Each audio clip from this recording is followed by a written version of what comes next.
So previous ವಿಡಿಯೋದಲ್ಲಿ net banking ಅಂದ್ರೆ ಏನು ಅಂತ ಎಕ್ಸ್ಪ್ಲೇನ್ ಮಾಡಿದೆ.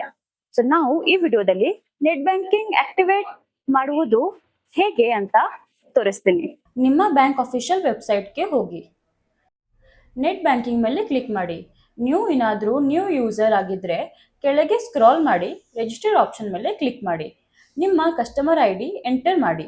ಈ ಕಸ್ಟಮರ್ ಐ ಡಿ ನಿಮ್ಮ ಬ್ಯಾಂಕ್ ಪಾಸ್ಬುಕ್ನ ಫಸ್ಟ್ ಪೇಜಲ್ಲಿ ಇರುತ್ತೆ. ಅದನ್ನು ಎಂಟರ್ ಮಾಡಿ ಆದಮೇಲೆ ಇಲ್ಲಿ ಕಂತಿರೋ ಟೆಕ್ಸ್ಟ್ ಟೈಪ್ ಮಾಡಿ. ಕಂಟಿನ್ಯೂ ಬಟನ್ ಮೇಲೆ ಕ್ಲಿಕ್ ಮಾಡಿ.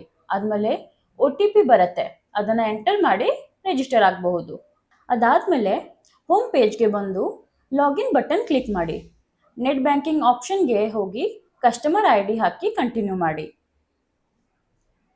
ಇಲ್ಲಿ ನಿಮ್ಮ ಪಾಸ್ವರ್ಡ್ ಹಾಕಿ ಲಾಗಿನ್ ಮಾಡಿ. ನೆಟ್ ಬ್ಯಾಂಕಿಂಗ್ನಲ್ಲಿ ಏನೆಲ್ಲ ಆಪ್ಷನ್ಸ್ ಇದೆ ಅಂತ ನೀವಿಲ್ಲಿ ನೋಡಬಹುದು. ಹಾಗೆ ಬ್ಯಾಂಕ್ ಸ್ಟೇಟ್ಮೆಂಟ್ ಡೌನ್ಲೋಡ್ ಮಾಡಬೇಕು ಅಂದರೆ ಗೆಟ್ ಸ್ಟೇಟ್ಮೆಂಟ್ ಬಟನ್ ಮೇಲೆ ಕ್ಲಿಕ್ ಮಾಡಿ. ಇಲ್ಲಿ ಕಸ್ಟಮ್ ಡೇಟ್ ಆಪ್ಷನ್ಗೆ ಚೇಂಜ್ ಮಾಡಿ. ಫ್ರಮ್ ಡೇಟ್ ಮತ್ತು ಟು ಡೇಟ್ ಸೆಟ್ ಮಾಡಿ ಡೌನ್ಲೋಡ್ ಮಾಡಬಹುದು.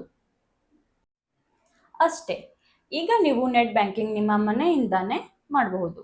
ಸೊ ಈ ತರ ಇನ್ಫಾರ್ಮೇಶನಲ್ ವಿಡಿಯೋಗೋಸ್ಕರ ನಮ್ಮ ಚಾನೆಲ್ನ ಫಾಲೋ ಮಾಡಿ.